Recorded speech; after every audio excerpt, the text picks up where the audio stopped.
Students, इस video में हम चैप्टर टीम वर्क के बारे में पढ़ेंगे। टीम वर्क क्या होता है बच्चों? जब हम किसी काम को एक साथ मिलकर करते हैं उसको हम टीम वर्क बोलते हैं। जब कई सारे लोग किसी एक ही काम को पूरा करने के लिए मेहनत करते हैं तो उसको टीम वर्क बोलते हैं। तो बच्चों, क्या आप अकेले काम करना पसंद करते हो या ग्रुप में काम करना पसंद करते हो?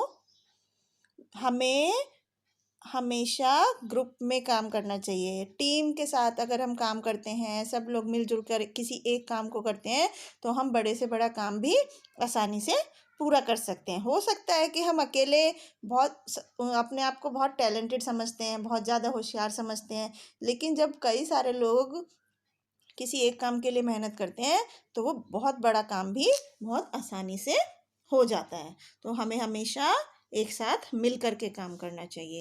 तो इसी बात को समझने के लिए हम एक स्टोरी पढ़ते हैं। In a small village in Assam there lived a young man. एक बार असम के छोटे से गांव में एक आदमी रहता था। ही completed college in the near by city and returned to his village with the dream of developing his village.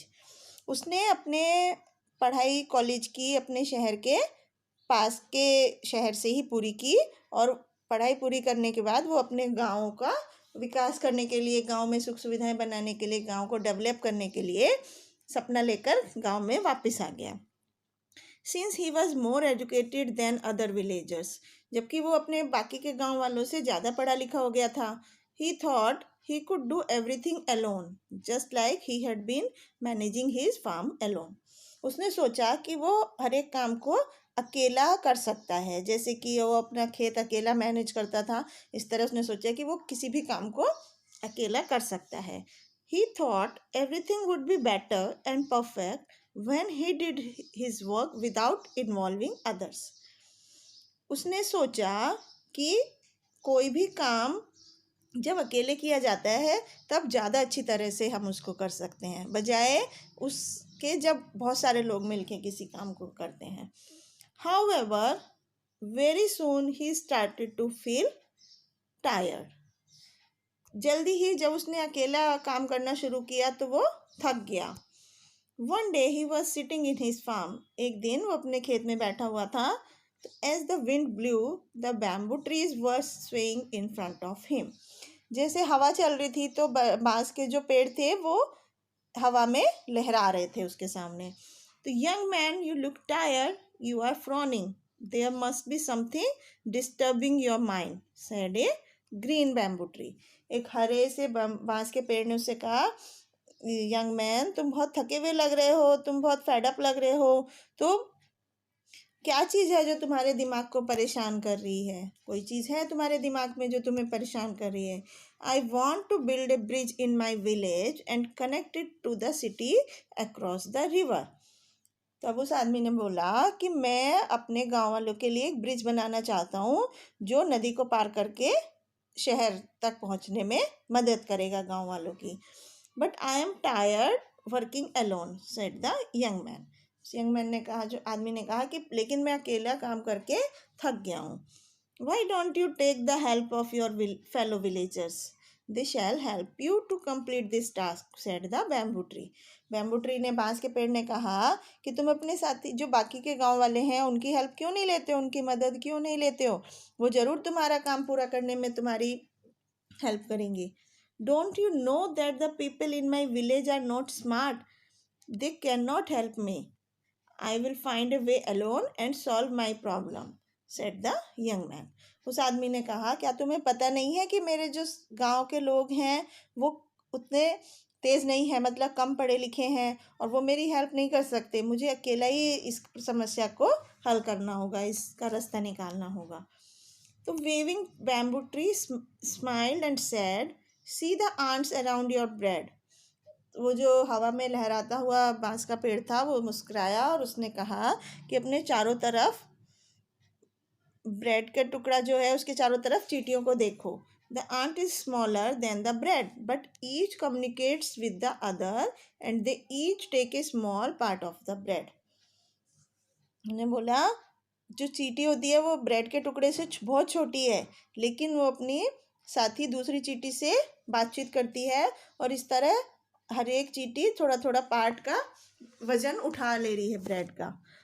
तो together they bring the part of your bread which is bigger than their body. एक साथ मिल करके वो bread के टुकड़े को वहाँ से ले जा सकती हैं, जैसे जो कि उनके शरीर से भी बहुत ज़्यादा बड़ा है ब्रेड का टुकड़ा। तो the green bamboo tree further, हरे बांस के पेड़ ने फिर से कहा, लुक एट योर हैट, अपनी हैट की तरफ देखो। The bamboo straws were weaved together to form a hat which protects your head from sunlight. बांस की जो तीलियां होती हैं, पतली पतली डंडियां होती हैं, उनको एक साथ बुन करके ये हैट बनाया गया है जो तुम्हारे सिर को सूरज की तेज धूप से बचा रही है।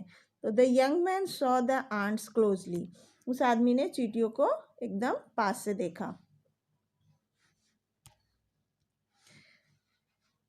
The green bamboo tree continued, वो हरे बांस का जो पेड़ था उसने फिर से बोला, बिल्ड ए बैम्बू ब्रिज, एक बांस का पुल बनाओ। Take me out along with my friends, मुझे मेरे दोस्तों के साथ ले लो, मतलब कि जो और उसके साथ और भी बैम्बू के ट्री लगे हुए थे उन सबको ले लो एक साथ। A bamboo is not strong enough but together we can do better, अकेला बांस का पेड़ उतना मजबूत नहीं होता, जितना कई सारे बांस के टुकड़े एक साथ जुड़ जाएंगे तो वो ताकतवर हो जाएंगे। इसलिए उसने बोला कि मेरे साथ और भी बांस के पेड़ों को ले लो। A cluster of bamboo tree stronger than a bamboo tree, cluster of bamboo tree मतलब बहुत सारे, अगर हम बांस के पेड़ को एक साथ लेते हैं तो वो ज़्यादा मजबूत हो जाता है बजाय इसके कि अकेला बांस का पेड़ हो। But don't do it alone, लेकिन इसे अकेला मत करना। Like a cluster of bamboo trees, like the marching ants, you need to work together with your fellow man. मतलब जैसे कि बांस के पेड़ एक साथ मिलकर के तुम्हारा पुल बनाएंगे, तुमने देखा बहुत सारी चींटियां एक साथ मिलकर के उस ब्रेड के टुकड़े को ले जा रही थी, इसी तरह तुम्हें भी अपने साथी गांव वालों को अपना काम पूरा करने के लिए मदद की ज़रूरत पड़ेगी। तो the young man went back to his village, वो आदमी वापस अपने गांव की तरफ चला गया। He met other villagers and shared his plan of building a bamboo bridge to connect their village to the city. वो बाकी के गांव वालों से मिला और उन्हें अपना प्लान बताया कि मैं इस तरह से एक बांस का पुल बनाने की योजना बना रहा हूँ जो हमारे गांव को शहर से जोड़ेगा। A month later, together they built A bamboo bridge, एक महीने बाद एक साथ मिलकर के उन्होंने वो बांस का पुल बना लिया। What the young man could not do alone, जो चीज़ वो आदमी अकेला नहीं कर सका, team work had made it possible and easy, एक साथ कई लोगों ने मिलकर के उस काम को संभव कर दिखाया और बहुत ही आसान बना दिया। तो इससे ही रियलाइज्ड, इससे वो आदमी को क्या एहसास हुआ, क्या रियलाइज़ किया कि team work that makes the dream work, कि टीम वर्क ही अकेला ऐसा काम है जिससे हम अपने सपनों के काम को पूरा कर सकते हैं। कोई भी अगर हम बड़ा सपना देखते हैं बड़ा काम करने का, तो हो सकता है हम अकेला वो काम नहीं कर पाएंगे, लेकिन अगर हम ग्रुप ऑफ पीपल, कई सारे लोग मिलके उस काम को करेंगे, एक ही काम को पूरा करने के लिए बहुत सारे जब लोग एक साथ काम करते हैं मेहनत से, तो उसे टीम वर्क बोलते हैं और वो काम ज़रूर पूरा हो जाता है। तो बच्चों, इस स्टोरी में हमने क्या समझा कि we should work in a team, कि हमें हमेशा एक साथ मिल करके काम करना चाहिए, तभी हम बेहतर काम कर सकते हैं। Second, team work makes the dream true, team work से, टीम में अगर हम काम करते हैं तो हमारे जो सपने हैं वो सच हो सकते हैं। In a team everyone works together for a common goal, एक टीम में हर कोई एक साथ एक कॉमन गोल के लिए काम करता है, मतलब उद्देश्य एक ही होता है सबका काम करने का और सब अपना अपना योगदान देते हैं। तो बच्चों, इस कहानी से हमें क्या शिक्षा मिलती है कि together we can achieve more, एक साथ मिल करके हम ज़्यादा की प्राप्ति कर सकते हैं, मतलब बड़ा काम भी हम कर सकते हैं। We should learn to work as a team and contribute our best, हमें हमेशा एक साथ मिलकर, टीम में मिलकर काम करने को सीखना चाहिए और अपना अपना बेस्ट योगदान देना चाहिए। जो भी काम हम सबसे अच्छी तरह से कर सकते हैं हमें उसको करना चाहिए।